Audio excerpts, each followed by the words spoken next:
뉴스를 배달해드립니다. YTN 뉴스라이더. 오늘의 정치권 이슈 배달해주실 두 분 소개해드리겠습니다.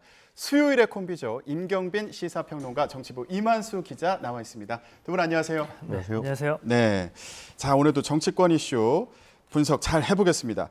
국민의힘 비대위원회가 어제 구성이 완료됐습니다. 자, 제가 먼저 좀 숙제를 내드렸는데 네. 자, 이 비대위 구성 한마디로 평가를 한다면 어떻게 할 수 있을까요?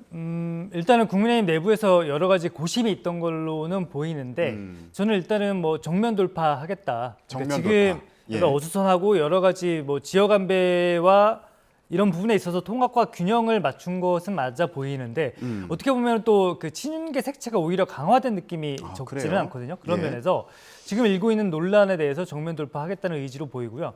또 정진석 위원장 같은 경우에는 오늘 이준석 전 대표가 제기한 가처분 신문이 열리는 날 아니겠습니까?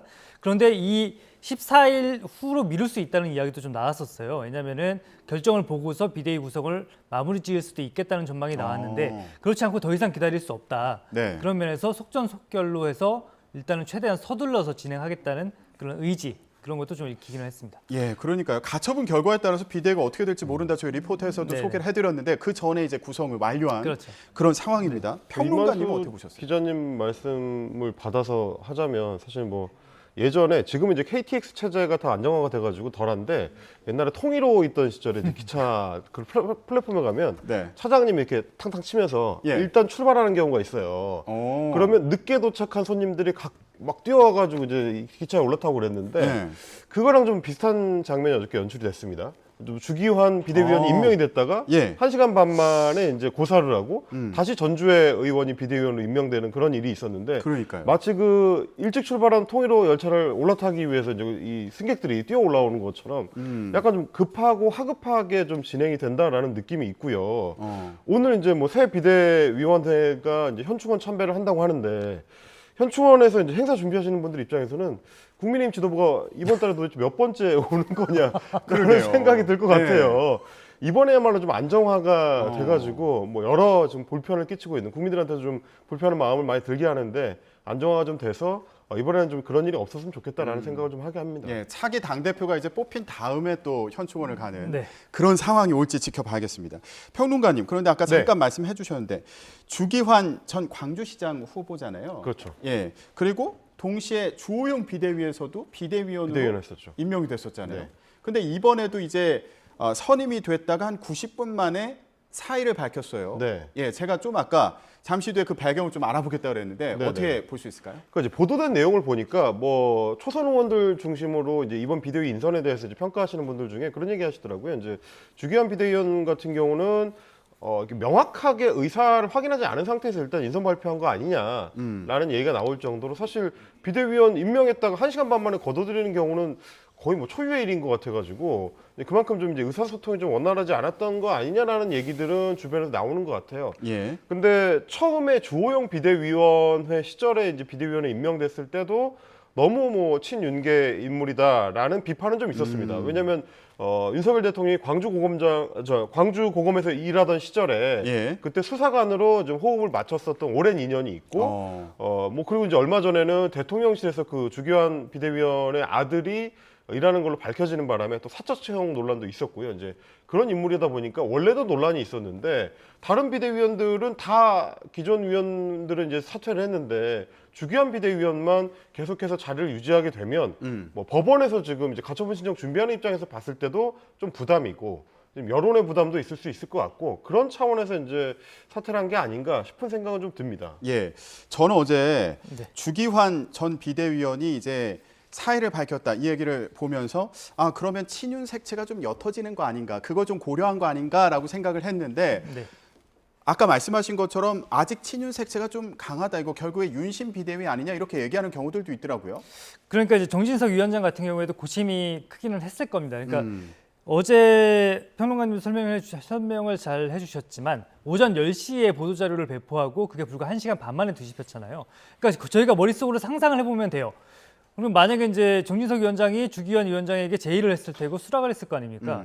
그러면은 그리고 이제 보도자료가 나가고서 그 1시간 반 사이에 마음이 바뀌었다는 이야기인데 그 1시간 반 사이에 도대체 무슨 일이 있었겠는가라는 그 상상의 공간이 굉장히 90분에 일어날 수 있는 여러 가지 경우의 수가 있는 거예요. 예. 그런데 이제 저희가 이제 여권 취재를 해보면 일각에서는 주기환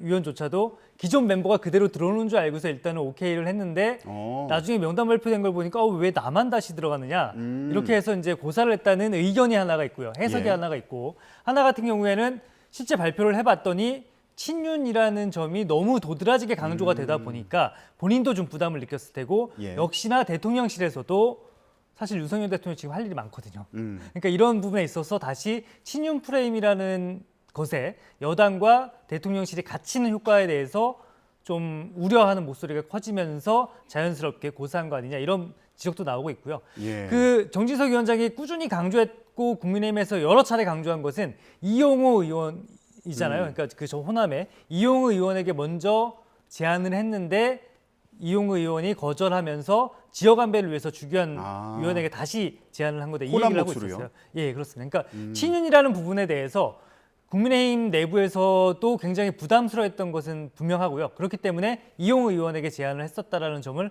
어제 굉장히 강조하기는 했었습니다. 아, 그랬군요. 그럼 이건 어떻게 봐야 됩니까? 최재형 혁신위원장이나 유이동 의원에게도 네. 비대위 참여를 제안했는데 네. 이제 이 경우에 거절을 한 거잖아요. 근데 이걸 두고 이준석 전 대표와 가까운 인사들 아니냐. 그러니까 이거 좀 균형을 맞추려고 이렇게 비대위 참여를 제안했던 거 아니냐. 뭐 이런 얘기도 있더라고요. 충분히 그렇게 해석할 수가 있고 저는 뭐 정진석 위원장이 그런 시도 자체가 나쁘다고 볼 필요까지는 없을 것 같아요. 그러니까 가능성은 굉장히 낮은 상황이기는 했습니다. 왜냐하면 최재형 혁신위원장이나 유이동 의원 같은 경우에는 비대위 체제에 대해서 계속해서 반대 입장을 보였고 오히려 최고위 체제로 가야 된다고 유이동 의원 같은 경우에 주장하기도 했잖아요. 예. 그렇기 때문에 상당히 거절할 가능성이 높은 것을 인지를 하고서 제안을 한 거. 알고 제안한 걸로 볼 수도 있다. 알고는 아니겠죠. 그러니까 뭐 여러 가지 1%의 가능성이라도 있을 수 있으니까. 그렇지만 거절할 가능성이 굉장히 높은 상태에서 제안한 것은 분명히 맞다고 볼 수 있겠고 저는 그 의도조차 뭐 나쁘게 볼 필요는 없겠지만 굉장히 가능성이 낮은 상태는 맞는 것 같고 뭐 통합과 균형, 탕평 인사라는 측면에서 충분히 고려 대상이었던 것은 맞아 보이기는 합니다. 예, 그러니까 이준석 전 대표 측과 좀 화합을 한다는 명분을 쌓으려고 한 거 아니냐 이렇게 좀 지적을 하는 목소리도 있더라고요. 뭐 이제 명분 쌓기용이라고 해석할 수도 있겠지만 사실은 뭐 당 차원에서 봤을 때는 당연히 다양한 구성원들이 비대위에 들어오는 게 좋죠. 이제 그러기 위해서 노력을 한다는 걸 보여주는 거는 이만수 기자님 말씀하신 건 좀 굉장히 좋은 일인데 다만 뭐 결국 결과적으로 돌아봤을 때는 비대위가 사람 찾기가 혹은 꾸리기가 굉장히 좀 어려웠다는 거를 다시 한번 확인한 게 아닌가 싶어요.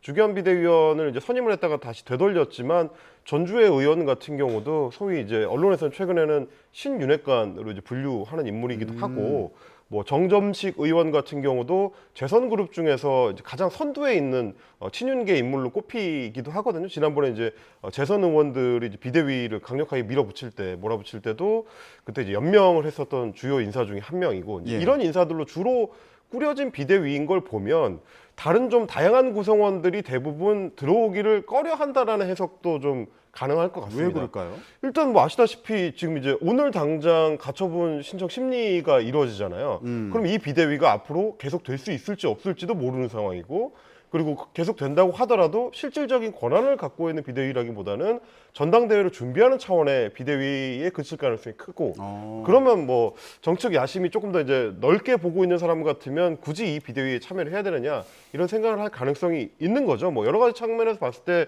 국민의힘의 새 비대위의 과제라고 하면 결국은 이어가는 게 이제 중요하다가 될 것 같아요.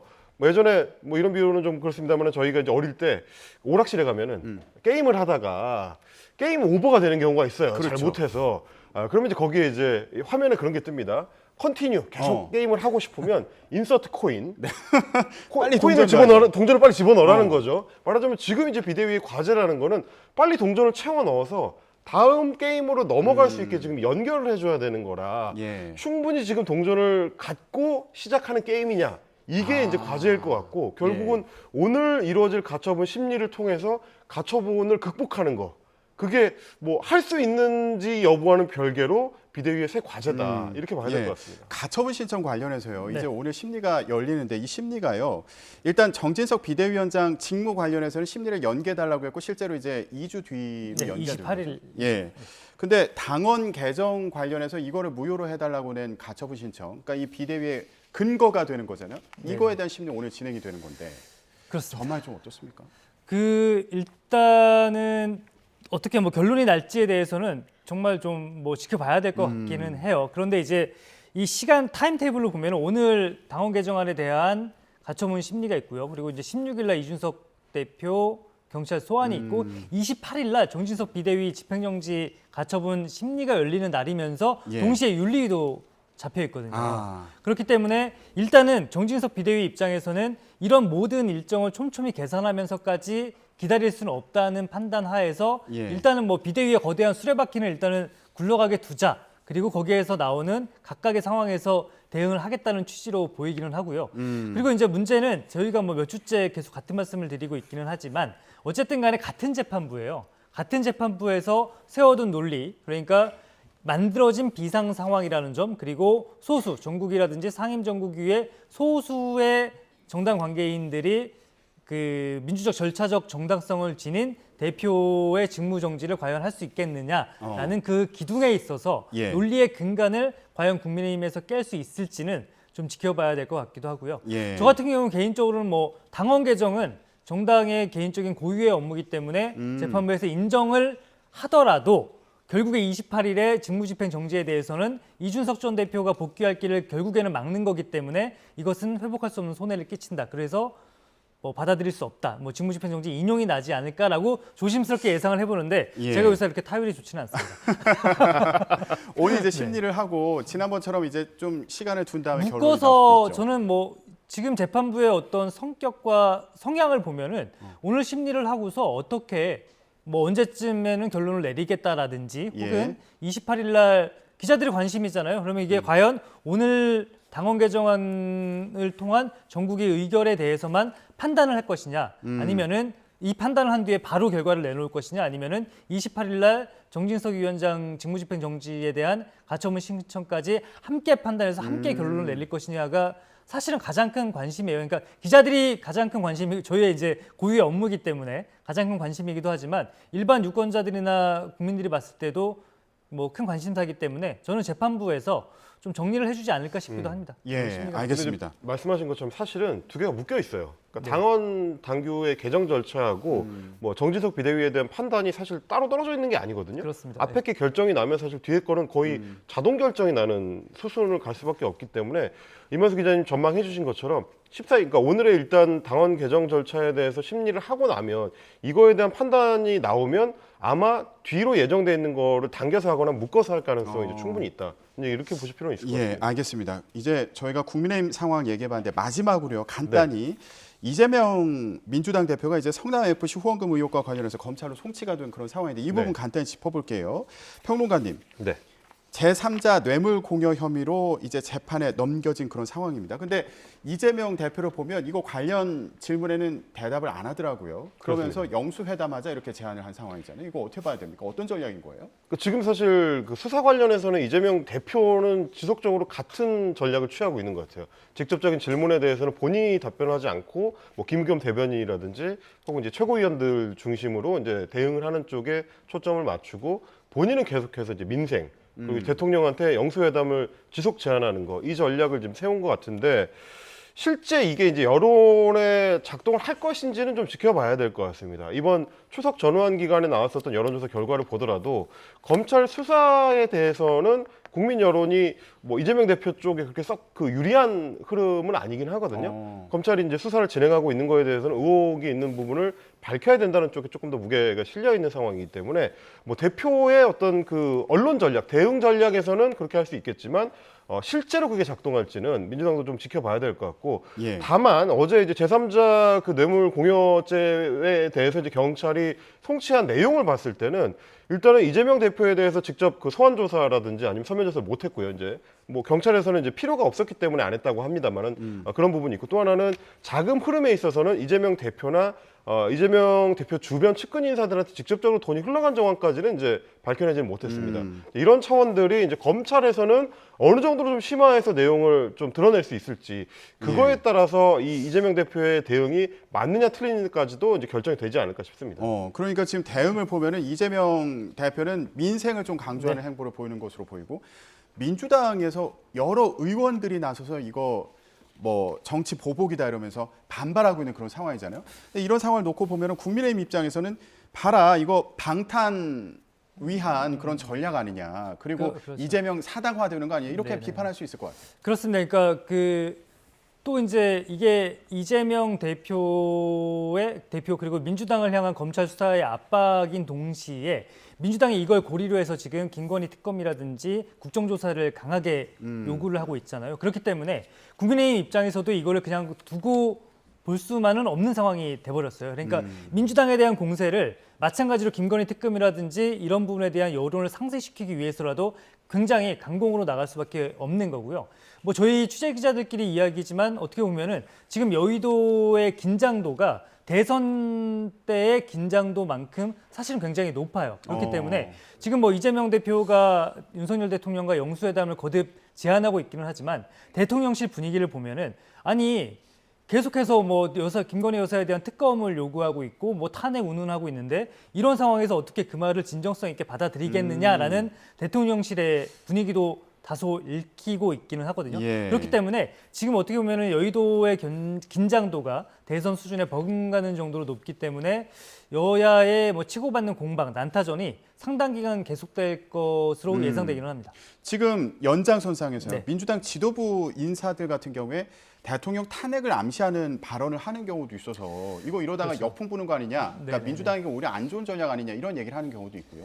그렇죠. 이제 이럴 경우에 예전에는 이제 비명계라든지 이런 부분들에서 좀 자제해야 된다라는 목소리가 나왔는데 예. 지금의 민주당의 분위기를 보면은 아주 강하게 결집이 돼 있어요. 그러니까 검찰 수사와 기소, 뭐 또 경찰 송치 이런 것들이 묶으면서 이것을 이재명 대표 개인에 대한 정부의 어떻게 보면은 그들의 표현을 빌리자면은 뭐 정치 탄압으로 인식하지 않고 민주당 전체 그리고 민주당에 소속한 의원들에게까지 이 칼날이 언제든 들어올 수 있다는 그런 위기감이 좀 강하게 작동하고 있는 걸로 보이고요. 예. 다만 한 가지 이제 또 생각해야 될 지점은 어떤 경우에서라든지 강하게 뭉치는 경우에 강하게 그 구심력이 생기는 경우에 작은 균열 하나가 큰 균열로 이어질 수 있다는 점은 분명히 보이기 때문에 앞으로 뭐 검찰 수사와 기소 재판 과정에서 예. 다른 것들이 나왔을 경우에 민주당이 오히려 더 혼란에 빠질 그럴 가능성도 배제할 수는 없을 것 같긴 합니다. 그렇군요. 권성동 네. 국민의힘 원내대표 같은 경우 그런 얘기했더라고요. 이재명 대표를 손절할 수 있는 기회를 민주당이 제 발로 걷어찬 거다. 이런 식으로 비꼬기도 했어요. 근데 뭐 그거는 사실 전당대회를 통해서 이제 선출된 그 당대표에 대해서 이제 어떻게 판단할지는 뭐 이제 민주당 지지자들하고 이제 권성동 원내대표는 당연히 다를 수밖에 없으니까요. 뭐 그런 차원의 문제일 것 같고 하나 이제 이만수 기자님 지적하신 거에서 이제 추가로 이제 부연하자면 이런 것 같습니다. 그러니까 민주당에서 원래 같으면 이제 비명계 중심 인물 중에 한 명이 이제 전해철 의원 같은 인사인데 최근에는 굉장히 좀 이재명 대표하고 직접적으로 이제 소통을 많이 하면서 이 대응 기조를 맞추고 있단 말이죠. 그러니까 비명계도 그만큼 이제 위기 의식이 강하다는 얘기가 되겠는데 이게 수사가 여러 갈래로 진행되고 있기 때문입니다. 이재명 대표만을 겨냥한 수사가 진행되고 있는 상황이 아니라 뭐 이정근 전 사무부총장 같은 경우도 관련된 수사, 그러니까 뇌물수수 혐의라든지 정치자금법 수사가 진행이 되고 있는데 거기에 야권의 중진 의원이 연루가 돼 있다. 이런 얘기들, 보도들이 좀 검찰발로 흘러나오고 있거든요. 이런 것들이 결국 이만수 기자님 정리해 주신 것처럼 다른 야권 정치인들을 향한 수사 칼날이 언제든 들어올 수 있다는 위기의식이 있기 때문에 지금이 이제 단일 대우를 깨뜨리거나 스크럼 밖으로 나가게 되면 위험할 수 있다는 판단을 내부에서는 좀 내리고 있을 것 같아요.